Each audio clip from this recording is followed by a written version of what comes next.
ایمانداری کا انعام۔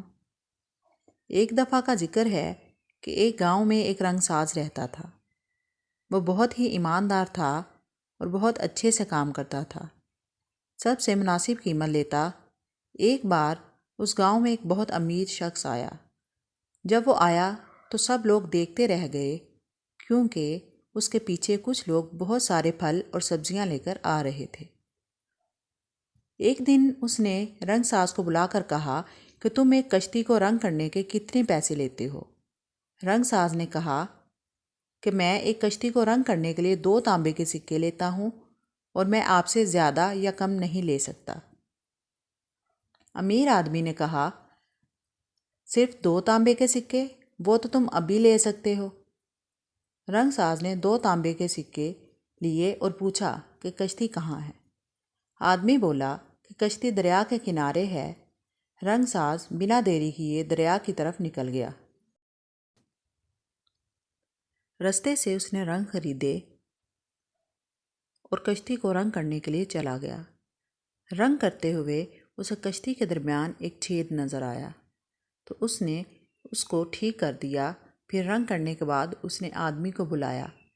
آدمی نے کشتی کو دیکھ کر کہا، تم نے کشتی کو بہت اچھے طریقے سے تیار کیا ہے اور کشتی بہت پیاری لگ رہی ہے۔ مجھے تمہارا کام بہت اچھا لگا، اس لیے میں تمہیں 3 تانبے کے سکے اور دیتا ہوں۔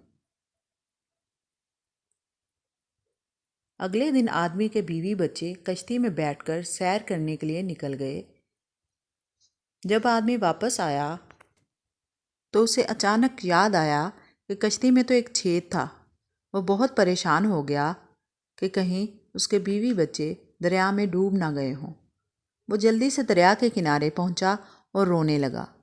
اتنے میں اس کے بیوی بچے اسے کشتی میں واپس آتے ہوئے دکھائی دیے۔ وہ انہیں دیکھ کر بہت خوش ہوا اور پھر سوچنے لگا کہ کشتی کی مرمت کس نے کی ہوگی۔ کچھ دیر بعد اسے یاد آیا کہ رنگ ساز رنگ کر کے گیا ہے، اس نے ہی اس کشتی کی مرمت کی ہوگی۔ اس نے رنگ ساز کو بلایا۔ رنگ ساز نے اسے بتایا کہ جب وہ کشتی کو رنگ کر رہا تھا تو کشتی کے درمیان میں ایک چھید تھا۔ اس نے رنگ کرتے ہوئے چھید کو اچھے طریقے سے بند کر دیا تھا۔ امیر آدمی اس کی بات سن کر بہت خوش ہوا کہ رنگ ساز کی عقل مندی کی وجہ سے اس کے گھر والوں کی جان بچ گئی۔ امیر آدمی نے رنگ ساز کو انعام کے طور پر بہت سے سونے کے سکے دیے۔ اخلاقی سبق: کوئی بھی کام محنت، ایمانداری اور اچھے طریقے سے کرو، یہی دنیا اور آخرت کی کامیابی ہے۔